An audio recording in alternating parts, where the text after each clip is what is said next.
अमेरिकी राष्ट्रपति Donald Trump की अंतिम चेतावनी के ठीक अगले दिन ईरान ने कुवैत में मौजूद अमेरिकी सैन्य ठिकानों को निशाना बनाया, जिससे पूरे इलाके में तनाव और बढ़ गया है। यरूशलेम पोस्ट की रिपोर्ट के मुताबिक ईरान की रिवॉल्यूशनरी गार्ड यानी IRGC ने 3 ड्रोन के जरिए अमेरिकी सैन्य ठिकानों पर हमला किया।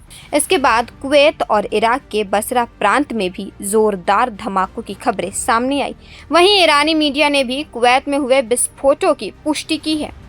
इधर समुद्र में भी हालात सामान्य नहीं है। ब्रिटेन की समुद्री सुरक्षा एजेंसी UKMTO ने जानकारी दी है कि ओमान के समुद्री क्षेत्र में एक व्यापारिक जहाज पर हमला हुआ है।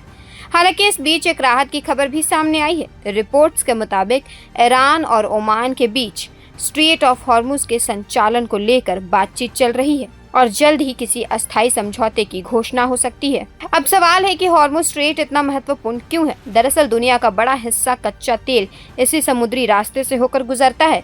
अगर यहाँ तनाव बढ़ता है तो पूरी दुनिया में तेल की सप्लाई प्रभावित हो सकती है और पेट्रोल डीजल की कीमतों पर भी असर पड़ सकता है।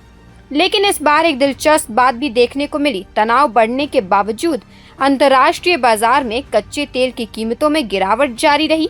मंगलवार को ब्रेंट क्रूड करीब 5% गिरकर लगभग $80 प्रति बैरल पर पहुंच गया। अब बात करते हैं डोनाल्ड ट्रंप के बयान की। हमलों से एक दिन पहले ट्रंप ने अपने social media platform truth social पर दावा किया था कि ईरान के साथ नए दौर की बातचीत चल रही है और किसी समझौते तक पहुंचने का यह आखिरी मौका है। उन्होंने यह भी कहा था कि स्ट्रेट ऑफ हॉर्मुज में अमेरिकी नौसेना की मजबूत मौजूदगी है और उसकी मंजूरी के बिना कोई भी जहाज वहां से नहीं गुजर सकता। ट्रंप ने यह भी दावा किया कि कतर, सऊदी अरब और संयुक्त अरब अमीरात के अनुरोध पर अमेरिका ने फिलहाल ईरान पर नए सैन्य हमले रोक रखे हैं ताकि बातचीत का रास्ता खुला रहे। ट्रंप के मुताबिक बातचीत के पहले चरण में स्ट्रेट ऑफ हॉर्मुज को पूरी तरह खोलने पर चर्चा होगी और उसके बाद ईरान के परमाणु कार्यक्रम को लेकर बातचीत आगे बढ़ेगी। लेकिन दूसरी तरफ ईरान ने ट्रंप के इन सभी दावों को पूरी तरह खारिज कर दिया। ईरान के विदेश मंत्रालय के प्रवक्ता इस्माइल बघाई ने साफ कहा कि तेहरान अमेरिका के साथ न तो प्रत्यक्ष और न ही परोक्ष किसी भी बातचीत में शामिल है। उन्होंने कहा कि बातचीत की खबरें पूरी तरह बेबुनियाद है। इस बीच कूटनीतिक कोशिश भी जारी है। कतर ने बताया कि पाकिस्तान और ओमान की मध्यस्थता से दोनों देशों के बीच तनाव कम करने की कोशिश की जा रही है।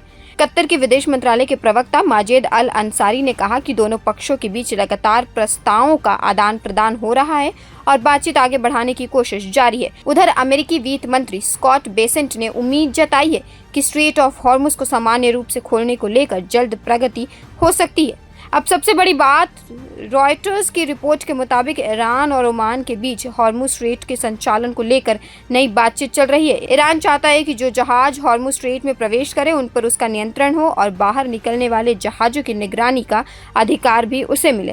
हालांकि पहले के मुकाबले ईरान ने अपने रुख में कुछ नरमी दिखाई है। पहले वह दोनों दिशाओं के जहाजों पर पूरा नियंत्रण चाहता था, लेकिन अब उसने अपनी कुछ मांगों में बदलाव के संकेत दिए हैं। फिलहाल पूरी दुनिया की नजर मध्य पूर्व पर टिकी हुई है। एक तरफ ड्रोन हमले और सैन्य तनाव है तो दूसरी तरफ बातचीत और समझौते की कोशिश भी जारी है।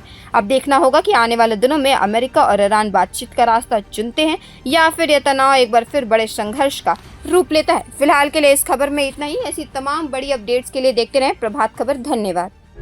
प्रभातखबर.com, विश्वास वही, रफ्तार नहीं।